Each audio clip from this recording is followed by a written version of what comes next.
Hello, everyone, and welcome to Claret and Booze. My name's Nick. I thought I'd just jump online to discuss today's run of results that have been quite disastrous, really. I'm not expecting many live viewers because we didn't announce that we was going to come live, so I'm just going to waffle away and we'll see where we go. Like I say, I will do some interaction with the live chat as well. But yeah, what a disaster. Jesus. Started off today, didn't it? 12... early kickoff. You had Bournemouth against Liverpool. I thought Liverpool did all right in the first half, but in the second half, Bournemouth were superb. I think they defended heroically. They had tremendous fight that they showed. I watched the game, watched the full game, and they maintained. They was making changes throughout that second half, freshening up their midfield with more energy without taking away their attacking threat. They had more attacking threat than Liverpool. Liverpool had one shot on target from Jota in that, or Neto had to make one save in that second half, and they got a deserved victory. I think they learnt from last weekend's mistakes where they went a couple of goals up and they tried to. Well, they tried to hang on. So they got a couple of goals early. They tried to hang on for 90 minutes. That wasn't a great idea, was it, against Arsenal? And it come back to bite them. They didn't do the same today. They kept the pressure up. They got their points. A manager that learns from his mistakes. So that moved Bournemouth above West Ham and dropped us down to 16th place. And in the 3 o'clock kickoffs, we had Leeds facing Brighton, and we had Everton at home to Brentford. And there's a couple of other games in there as well, but we'll talk about them a little bit later. These were the ones that kind of affected us. Obviously, Everton went 1-0 up early on after the first minute with a Dwight McNeil goal, and they held on. It's if you have a look at the way that Everton set their team up, I'll have a little look now. I'll tell you exactly how they set their team up. Once you go a goal down against Everton, it's going to be very difficult to get back in. So they set up with a back four of Coleman, Keane, Tarkowski and Godfrey. In front of that, you got a five. You got a wall of Doucouré, Iwobi, Idrissa Gueye, Dwight McNeil and Onana. So you got five of them, and they're Gray up front to give them a little bit of an attacking threat on the counter. Brentford had a couple of chances in that second half, but yeah, Everton I think were relatively comfortable. I don't think they was ever going to let that lead slip at home. So that's Everton. They've jumped above us. That shifted us down back into the relegation zone for the fourth time this season. And yet you've still got people, I don't know whether they're on a wind-up, in the chat saying Moyes in. Moyes in, Moyes in. I can only assume that you're trolling because it's a fucking joke. And this is a difference. If you look at Leeds as well, Leeds were facing Brighton and I was keeping track of that game. I took interest in that game because of how we set up against Brighton earlier in the, last weekend. And Leeds, I think the first 20 minutes, Leeds had more shots on goal. The possession stats were more or less even. I think they had 48%, Brighton had 52. Passes were quite level. And they were obviously taking the game to Brighton. And they went down twice and they pulled the game back. And they were unlucky. They had a chance late on to grab the winner. So they got a point. So we're level on points. We are now level 19th. We're level 19th. And as Troj said, cheer up, Nick, we don't play till tomorrow. It doesn't matter, mate. You've got to get the points. It's all about points on the board. And the teams that have played today have done their job. Will this affect David Moyes' game plan for tomorrow? I doubt it. I doubt it very much. That'll be very, very unlike David Moyes. Apparently, we have got injuries. Antonio, Paqueta. We know that Soufal's out. Downs is out. Not that he was probably going to play anyway. So the injuries are creeping back in now. We played on Thursday. And we've only had 3 days rest. Well, 2 days rest really, because we had to fly back. And if you listen to David Moyes after the Brighton game, he cited the Man United game, exhaustion from that as the excuse as to why we lost that game. So it's the same gap. It's the same gap with more travel. So yeah, it's going to be quite interesting to see how we do it. He's already queued his excuses up, as you can imagine. So I don't know. Like I say, the fourth time we're back in this. The fourth time, it's not good enough at all. 25 games, it'd be 26 games tomorrow. That'd be the 26th game. We're on 23 points at the moment. Yes, I know what people will say. I've had it on WhatsApp earlier on. You know, if you win, you can move up to 14th place. Of course you can. I just don't fancy us to win. I don't fancy us to beat Aston Villa. This is the first time. This is a must win, as Troj has said. It is a must win. We've got to win that game. Southampton are playing as well. I know they've got Man United, but Man United got pumped by Liverpool last weekend, so there's no guarantees that Southampton ain't going to pick up some points. I think Leeds. The trouble is when I look at the way that we performed. Let's pick the Spurs game and let's pick the Brighton game. No fight shown in those games at all. No fight whatsoever. But you look at all of these other teams around us; they are showing fight. Now, the only solace that we can take from this weekend is the fact that you've got the likes of Leicester, who seem to be getting sucked back into it as well. They got beat 3-1, 3-1 by Chelsea, and Nottingham Forest got pumped by Spurs. So they're two teams that are getting sucked back into it. You've got Crystal Palace that can't buy a win at the moment. They can't buy a point. So it strikes me that the teams that are currently in that bottom three, they're falling to pieces. No, sorry, the teams that are currently in the bottom three are showing fight, and they're trying to get they're trying to sort of climb out of the relegation zone. The ones that are above it, including us, our arses are falling out. So it's still not saying that we are 100% going to go down, but it ain't looking good. It's not looking good. Aston Villa is not going to be an easy game. It's not. You know, and the atmosphere tomorrow, and I was saying this earlier on, following on from the comments from David Sullivan and then Karen Brady, reinforcing the facts that David Moyes, they believe in him and he's the man. They're going to stick by him, poking at the fans. I mean, there's a couple of channels that have run. I think Gonzo ran a show yesterday where he said he thinks it's a wind-up from David Sullivan. It could well be. I don't think it is. You know, I don't think it is. I think it's David Sullivan. I think they're just pumping out the narrative. They're trying to give David Moyes a foundation that he can... So it seems like he's supported, so he can go out and win the game. I don't think he is winding us up, but if he was winding us up, what a prick. What an absolute prick he would be for doing that. Fort McMurray, super chat. Thank you very much, mate. Very, very kind. Thank you very much. West Ham definitely the worst team in the Premier League right now. Mate, there isn't anyone worse than us. When people say there's three worst teams, Bournemouth were one of them. They're not worse than us. They've got two wide players. For whoever watched that game today, I can't think of the name. You had Anthony and the guy who got man in the match on the right-hand side. They've got two wingers, which I would swap them, I'm telling you now, for any combination of our wide players. They give you tons of speed going forward, and they're non-stop. They're relentless, like genuine pace, and they track back and they cover as well. They was working up and down the wings all game long. So they've got an amazing counter attack. I don't fancy playing Bournemouth. They've had a weak underbelly, but it looks like he's starting to iron out the creases now. So I don't know. I think they're going to be okay. Like I say, these teams are showing fight, but the likes of Leicester, who apparently played all right today, I don't think they were completely outplayed, even though the scoreline would suggest otherwise. I think they were beaten by a better team, but Leicester are getting sucked back in. Like I say, they're just 1 point above us. But the gap now, so if you look from 12th place, which is Crystal Palace, who are on 27 points, because above that in 11th, you've got Aston Villa, who are on 34. They're gone. They're fine. You know, so it's from 12th place downwards. So Crystal Palace they've played 25 games, they're on 27 points. Southampton have played 25 games. They're on 21. They're only 6 points. There's 6 points difference between those positions in the table. Now you got to think, well, yeah, that's great. You know, a couple of wins and we're right up there. We're out of it. Well, yeah, that would be fine if we were in form and the teams around us weren't winning. We're shit. We're shit. What have we won? 6 games all season? 5 or 6 games all season? We're rubbish.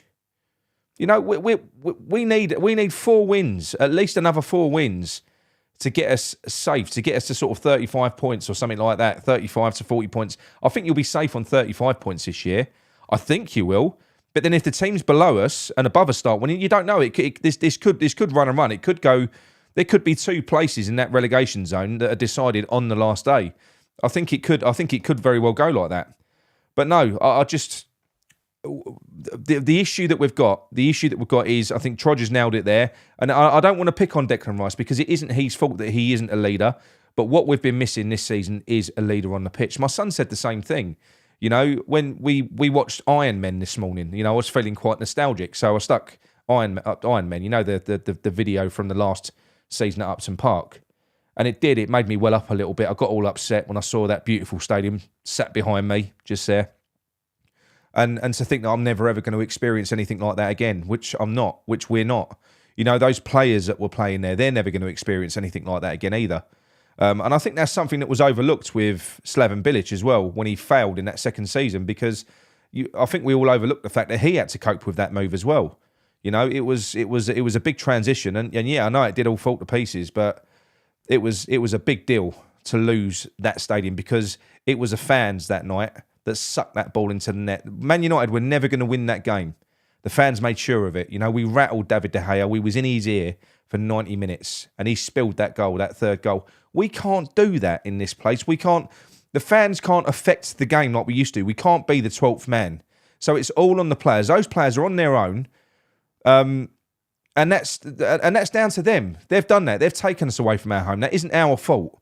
You know, we can scream and shout as much as we want from the sidelines. We're miles away from the action. You know, we're not as close as what we used to be. But tomorrow, I'm telling you now, if we set up defensively, we're going to get pumped because we can't really defend. We are going to get pumped. And if we do go a goal down, I know that people on here are going to say, oh no, you know, you've got to support the team. You've got to create an atmosphere and all that. I'm sorry. I'm convinced this guy's going to take us down. And I want him out and I want him gone. And the only way that's going to happen is if you embarrass Sullivan in that stadium. Now, I'm not saying calling on marches and protests and stuff like that before. We've done that before. It didn't really get us anywhere. I'm not talking about causing a riot inside the ground. I'm not talking about, you know, encroaching on the pitch or anything like that. I'm talking about the fans in unison directing their anger at David Sullivan and at David Moyes. That's what we need to do in the game. If things don't go quite well, like they did in the away game at Brighton, we need that en masse in that stadium at home. That's what we need. I'm not saying you do that from the start because it could very well be a very different story tomorrow. You know, you don't know. David Moyes might set us up in an attacking way. We might come out. We might express ourselves. We might score a few goals. It might be a great game. Unlikely, but it might be. But if it does go to form, then we're not going to do that. You know, and what pressure has David Moyes got on him to do that? Because they've already come out and said he's safe, even if he loses tomorrow. You know, the games before where he's changed formation, like the Nottingham Forest game, he wasn't safe. He had pressure on him. It was very clear that was his last chance, and he changed things up. He changed it up. He went attacking, and we got the result. But David Moyes, without pressure on him, he ain't going to do that. He's just not going to do it because I don't know whether it's gutless or just foolish, because he seems to know what he has to do to get a result when he needs to get it. So why does he not do that more often? Why does he have to be backed into a corner and forced into dropping players that are out of form, giving players a chance and playing a more progressive way, or trying to? You know, why does he need to be forced into doing that? It doesn't make any sense. Nothing about this season makes any sense to me. The fact that David Moyes is still here, I can't understand it. You know, he should have gone before the World Cup break. He should have gone after the break, before the January transfer window, when we saw that nothing had changed when he came back. He should have gone again after that. The fact that he's still here, it defies belief. And I'm starting to believe now that tomorrow isn't his last chance. I think he probably could lose tomorrow. I think we could get pumped against Aston Villa. And I'm starting to believe that they'll keep him. I'm starting to believe that nothing is going to change their minds. And that is why the fans have got to do something. We can't just sit in that stadium like well-behaved, nice little lemmings, all marched down there, all 50, 60,000 of us, sit in our seats, pissed off, not making any noise, because we're not enjoying the experience, we're not enjoying the football on the pitch, but we won't make a negative atmosphere. We'll just sit there quietly. No, let's not fucking do that. Let's make an atmosphere, either positive or negative. Let's make them realise that we're not idiots, because at the moment we are fucking idiots. We're carrying on, going to the games, lining their pockets, buying the expensive beer and the expensive food, going to the merchandise shops and everything else. We're still turning up in numbers. So what pressure has David Sullivan got on him, really, to change anything? When you think that, look, it's commercially is the only thing that matters to David Sullivan. You know, he would be happy with 17th place and selling all of his season tickets. He doesn't care about what happens on the pitch. He doesn't. And we've got to make him understand, like we did last time. I think it's got to happen. We've got Gary J here as well. Bloody hell, gentlemen. Thank you very much, Gary. That's very kind of you. Thank you. That's too generous. Thank you. But yeah, I will dip into the chat in a second. So I won't start from the top. I'll tell you what, I'll do that now. I will start from now. So any questions that you've got or anything that you want to discuss, even if you've already posted it further up, start from now. I'll star it and I'll start reading from the bottom because I've already got 200 bloody comments in there, so I'm not gonna backtrack. Right, so we've got the all-seeing eye. It has to be a contract issue. It can't be sacked no matter what. Whoa. It does make you wonder. It does make you wonder if there is something more to this, doesn't it? You know? We know we've had Sean Whetstone come out. First of all, he said it was going to cost them 10 million. But this is just Sean speculating because he's doing the maths. That's all he's doing. He hasn't been told that. And then later on, he revised that and he said it would cost 5 million to get rid of David Moyes and his backroom staff. But there's got to be something else to it. There's got to be something else to it. He's got to have something written into his contract. Maybe there's a penalty clause. Maybe he anticipated that he was going to have a difficult season and he had something written into his contract to protect him. I don't know. Moral folks, the Board are 100% culpable if we go down. Easily the worst owners in the league. At the moment, I'm telling you, I really don't like... I mean, hate's a strong word, but like I said, after the Brighton game, that was where I really started to hate David Moyes. I did. And it was that second half where we made defensive changes at half-time and then he did nothing as goal 2 and goal 3 flew in. He just stood there with his hands in his pockets while the fans were screaming at him to do something. His coaching staff... It seemed like we're begging him to make a change. Declan Rice was wandering over to him, speaking to him, and then he walked off in disgust. He was doing nothing to help those players on the pitch. Nothing. He's beyond stubborn. He's spiteful. And then he'll throw his players under the bus afterwards in the post-match interviews. But as much as I do hate David Moyes now, that is nothing compared to what I feel for David Sullivan, because Sullivan has got the power to have changed this. He's ultimately the one in control, and he's sitting there from his ivory tower just fucking watching this and laughing. I mean, if that was a wind-up, if the Jim White thing was a wind-up, then he deserves a reaction, because that does honestly mean that he's taking the piss out of us big time. He's pushed our buttons. Moyes is relying on Europe to tinsel up the poor league form. Yeah, but it ain't going to tinsel up the poor league form. It might for some. Getting relegated and winning the fucking Europa Conference League might tinsel it up for some people, but I'd say it ain't going to tinsel it up for me. You know, I'd like to win the Europa Conference League, but not at the expense of the league. And 100% that travel, that journey to Cyprus is going to affect us. We're not going to be as sharp and as ready as what we would have been without that trip. Now, that's all fine if you're comfortable in the league. You can afford to sacrifice a few league games. But we can't sacrifice any games at the moment. You know, there's only a few games left. Black Country Hammer. Troj, what gets me, mate? Right, I'm not too sure you're talking about there. We'll get back to that one after. E. Davis, got to get him out of here. It's for the club. Yes, it is, mate. It really is. John McCarthy. They're going to keep him, Nick. The fans need to act up. White hankies, said Ben Rama, balled out. Oh, Saeed Ben Rama, and balled out, etc. Yeah, well, look, the discontent was creeping in the away game, in the Brighton game last weekend. It was there in full force. I mean, I didn't have a voice hardly when I left. I was directing a lot in his direction. He wasn't that far away either. You know, I'd liked him to have been a bit closer. Fucking bastard. Right. Will Doyle. Hello, mate. Because of the success in Europe, we could get beaten by Villa and Moyes would still be safe. Yeah. I don't even think it's anything to do with European success. They don't give... being in the Europa League isn't going to help us if we're in the Championship. It's going to hinder us. Because if we go down to the Championship, there's going to be a massive push to get us promoted again. You already play more games when you're down there. So if you've got the Europa League as well, we've got to try and tackle that. Not that we'd be in it long. We'd lose all of our players and we'd get knocked out. But if you did stay in that league for any length of time, you'd end up playing 2 or 3 games a week. We can't do that because David Moyes won't go out and get. And if they're going to keep him next, could you imagine? I don't even want to talk about it. I personally think if they was to let him relegate us, like it looks like they are, it's starting to feel like relegation by design, like they're inviting it on. But then to keep him on, could you imagine that next season? I don't think I could cope with it. Not at all. If Rodgers gets a sack, we should absolutely nab him.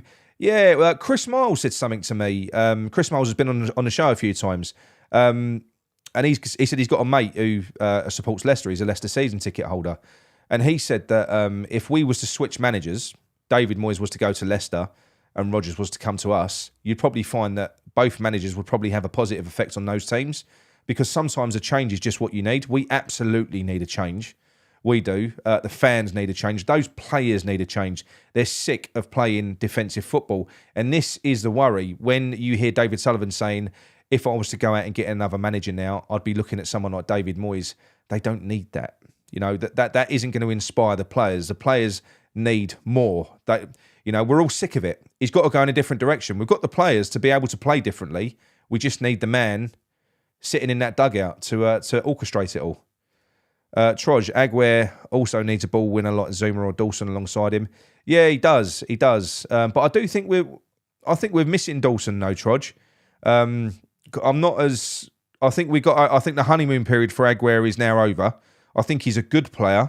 I don't think he's quite the Rolls Royce we all thought he was. I think he's going to be very good. I don't think he's necessarily great in the air. He's got different. He's got different positives to his game compared to someone like Zuma. I mean, Zuma is an absolutely amazing defender, but he's terrible on the ball. You know, so you got 2 polar opposites there. You got one that is a great defender but can't pass, and you got one that can do all of that. You know, he's got a bit of pace, but I don't think he's defensive. The defensive side of his game, like as in conventional defending, I don't think he's that strong really. Yes, not a James Conner. I wonder what he's doing. Ginge. Wonder if he'll come back. Crowdfund a banner with Moyes out. Mate, do you know what? I honestly think that you don't need. I honestly think you don't need it. I just think we can use our voices. 60,000 voices inside that stadium, all unified and directed at that box. You know, I'm not being funny. There's all sorts of things you could do to embarrass him. People are talking about white hankies. What we was doing at the Brighton game, we were singing "We're fucking shit" on loop for about 10 minutes. That shows discontent. You can do stuff like that. You can all turn round in the stands, and sing obscenities at the board. There are so many things that you can do that's powerful, providing you're all joined up. You know, the issue that we've got in that stadium is that I don't think we're ever going to be. You know, you're only ever going to get a portion of fans that do it. But let's see. Maybe not. Maybe everyone has had enough now. Elbow 73. Do you think if it wasn't for Europa Shit League, Moyes would have been sacked by now? Oh man, I don't know. I can't think that's a good enough reason to keep him. This Conference League. I mean, look at the teams that we're playing in it. Honestly, I could have coached West Ham to beat AEK Larnaca the other day. I said it on me review show, the one that I did yesterday. It was a complete mismatch. It's like putting a heavyweight in a boxing ring with a featherweight. It's pointless. I know that we may have to face 1 or 2 good teams if we ultimately go and win that. If we go and win it, but the journey there, you know, this 9 straight wins bollocks. You know, we've been playing teams like that. It means nothing, not to me. And like I say, maybe I feel differently if we weren't where we are in the league, but as it stands, no. Is it time for a plane fly past? I don't know. Look, I think anything would help. I think we need to. What you do need to do, because obviously what David Moyes and David Sullivan, they use their friends in the media to peddle whichever narrative it is that they want. So you need to kind of force. You need to try and create something so that the media can't ignore it, because they will. They'll brush it under the carpet. They tried it with the marches, didn't they? They tried not reporting on it. So I think you've got to do it. I think, and like I say, I think if we do a protest, I do hope that it's peaceful in terms of it's not a riot and we don't start running on the pitch and doing shit like that and throwing stuff into the director's box. You don't need to go that far, because then we're painting ourselves as a bad people, and we're giving Sullivan a get out. We're giving him a chance to paint himself as a victim. And also what we would run the risk of, which is what he tried to do last time, when he tried to blame us for him employing Pellegrini, we could give him an excuse, a reason, a get out where he could go to the media and basically blame us. We could be pegged as the bad guys. The reason we're not winning is because of those fans. You know, that could be the rhetoric, you know. And we don't want to give him that. We don't want to give him that. Tony Hammer, Sullivan and White are pissing around with our fans, saying that he's safe. Yeah, well, that's what Gonzo said yesterday. Look, I hope he is, even though it's a scummy thing for him to do. I hope he is pissing around. Did you all see the Instagram post from Jose Mourinho yesterday where he's doing the crossed hammers? Did you see that? That was interesting. It's still on there, still the top of his Instagram feed. He ain't taking it down. And there's quite a few West Ham fans on there, and there's a bit of to and froing going on between West Ham and Roma fans. So he knows what's going on there. He knows what he's done. Be interesting. He could get unveiled tomorrow. Maybe that fly pass that we're talking about. Maybe Jose Mourinho will jump out of it in a parachute and land on a centre circle. Who knows? Who knows? You know, it could happen. That'd be a surprise, wouldn't it? Because I know that loads of us, right, don't like Jose Mourinho, and we don't want him because we don't like his style of football. But I don't think there's any one of us that wouldn't be a little bit excited if he did come and try and help us out at this point. Because Jose would save us, you know, and Jose could pick up where David Moyes has left off because he's a similar style of manager, but he's a winner. And the players would want to play for Jose because he's a high-profile manager. So there is that as well. But it's not going to happen, is it? It's not going to happen. I think Jose's fucking with us as well. It's probably Sullivan's asked him to do it or something.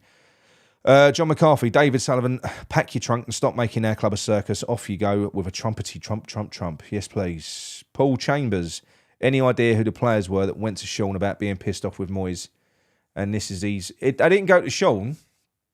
They went to Jacob Steinberg. Jacob Steinberg is connected deeply with the club. So he speaks directly to Sullivan, Brady, all of those people, and they go to him. He's a proper journalist, right? He writes for The Guardian. But he's also connected to a lot of the players as well and agents. And yes, players have actually come out and they've gone to him. He's not going to leak who they are, but multiple players have come out and said that they're not happy with David Moyes and his tactics. He has lost them. And I was listening to West Ham Fan TV last night, and there was a bit of a debate going on between Graham and Dan about how can you tell when a manager loses his players. Now, I don't think, look, when a manager loses his players, it doesn't necessarily mean that they're going to down tools, because I think that when you play for a football club, you play for the badge and you play for the fans.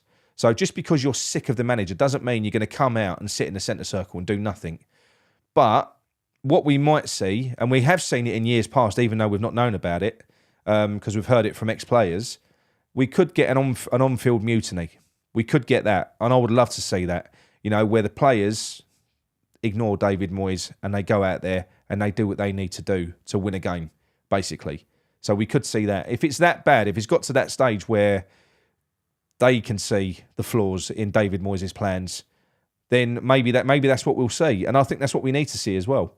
But we shall see. But why should it arrive at that stage, though? How can someone because in any other walk of life, David Moyes has failed. Like, he's literally failed at his job. So, and your job as a manager is to protect your players, is to inspire the team, is to do all of those things, to get the tactics right, to sign the right players and make their value grow. David Moyes ticks no boxes on that front. His in-game management is shit. His preparation's shit. His use of his squad is terrible. His use of the youth system is terrible. You can go through everything. Nothing. He doesn't tick any boxes now. He doesn't. For the last 14 months, it has been grim. Yes, we're 9 games unbeaten, whatever it is. 9 games on the spin in beating teams like AEK Larnaca. But Dick Turpin. How can we be this bad? It is gutless. Yes, it is. It is gutless. I don't know is the answer to that. I don't know how we can be this bad. It doesn't make any logical sense to me. Flammer, 1977. They're taking the piss for sure. We should, from the start, let them know why we're not mugs. For the first time in my life, I'm wishing to lose 4-0 tomorrow. Well, I'm not. Because if you're and I can understand it, because a lot of people are thinking that this is his last chance saloon game and he's going to go if we lose. I don't think that's the case, mate. We need to win, and we need to get the results that we need to get to keep us safe, or we're going down, because I don't think David Moyes is moving on.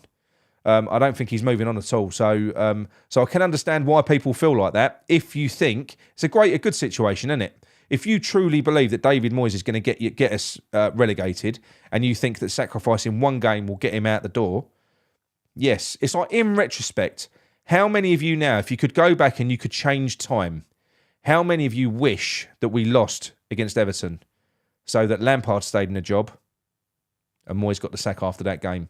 If you could go back in time and change that result, would you do it? I would. And I would do that. I'd remove those 3 points. I'd get in the sack, he'd be gone. So, and most people would now. Most people that want Moyes out would look at that and genuinely would think, yeah, fair enough. All right, Amanda, I feel like they're doing it on purpose to hack us off. I really feel like the more fuss we make, the more they dig their heels in. Yeah. I think you're right. But we're not really making too much of a fuss publicly. You know, we are online. You know, we're moaning online. People like me and on Twitter and stuff like that.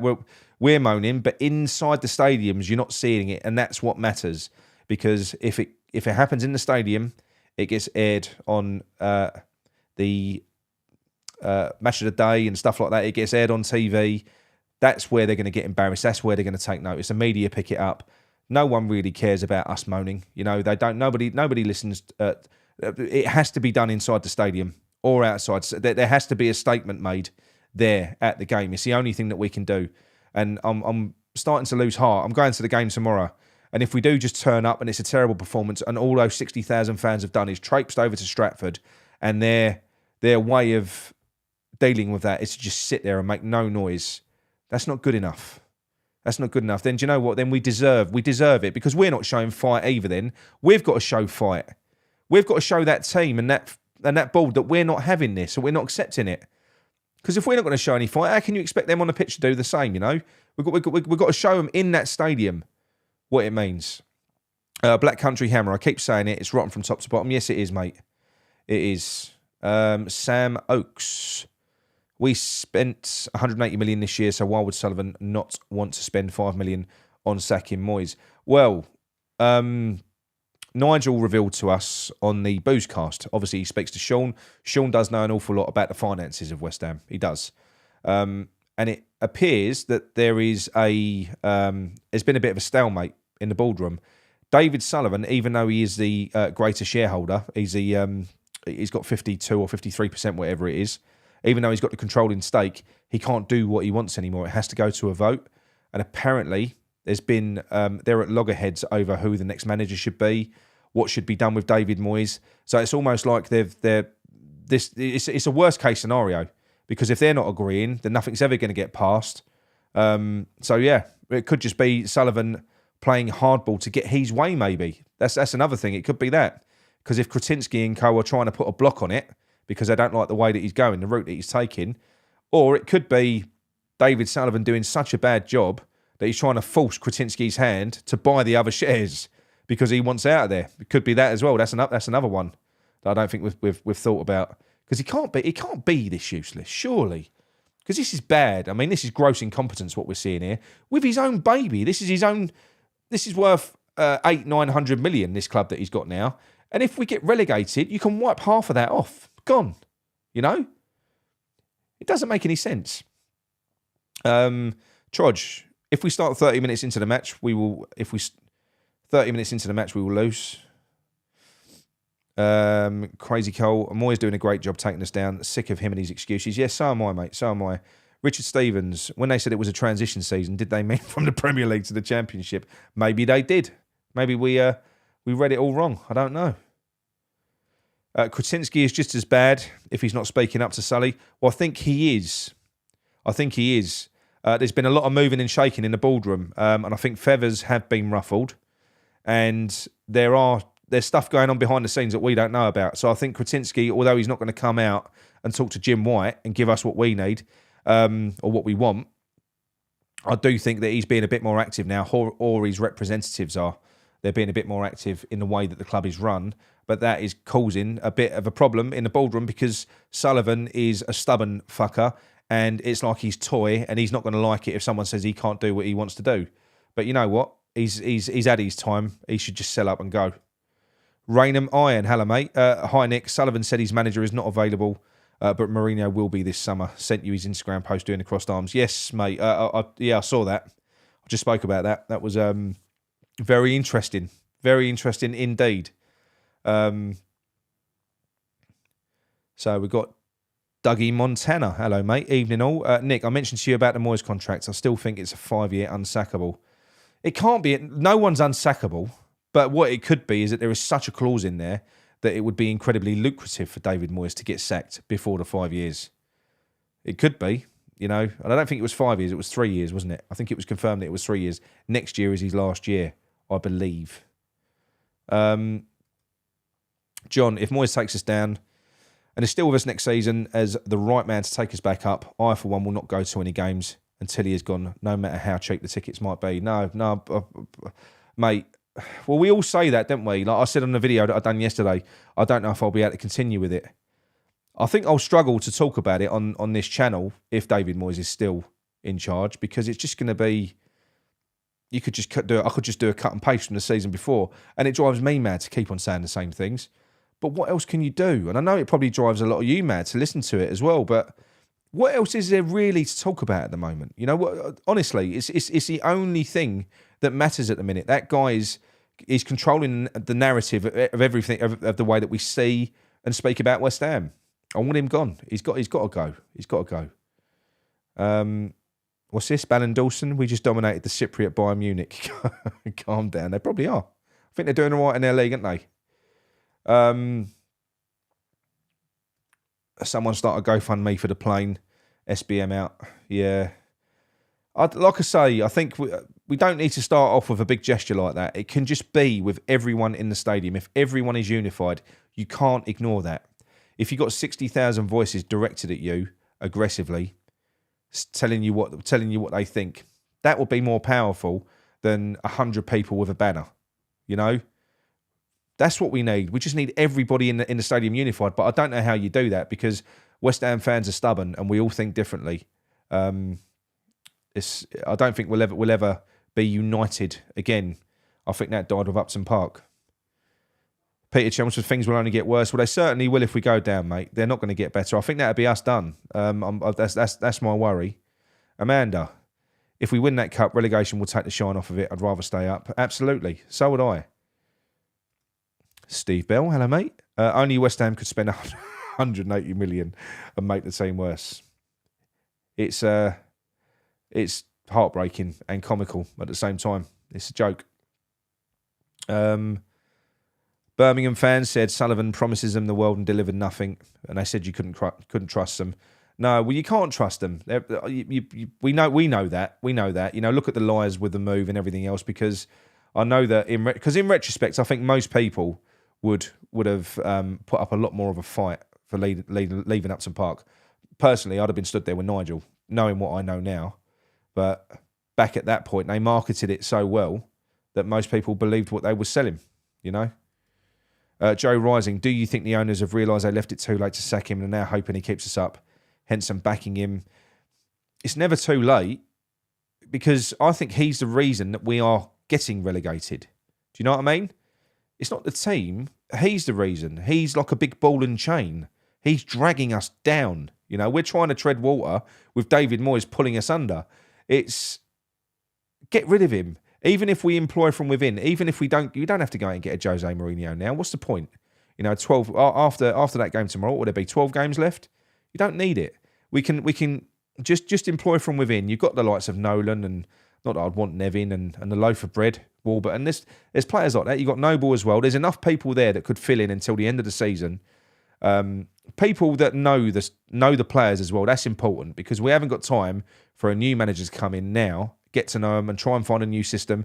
We almost just need someone to do what we've been doing, but better, and remove the shackles of David Moyes and remove the bad feeling. I think that alone might be enough to get us the results that we need to survive. It's never too late to sack him, and he will get sacked, mate. if we put it this way, if we end up in the bottom three for 2 consecutive weekends, because I think the main issue is that we haven't been in the bottom three for any length of time. We dip in and then we're out again. You know, if we'd have had a run like what Everton did, where they're sandwiched in the bottom for a period of weeks, then that would make them think. But the issue that we've had is that we've always just been outside it. And David Sullivan's a very strange guy, and he obviously likes to gamble, because this is a gamble. But I do believe if we were stuck in that bottom three, that's when you'll see David Moyes go.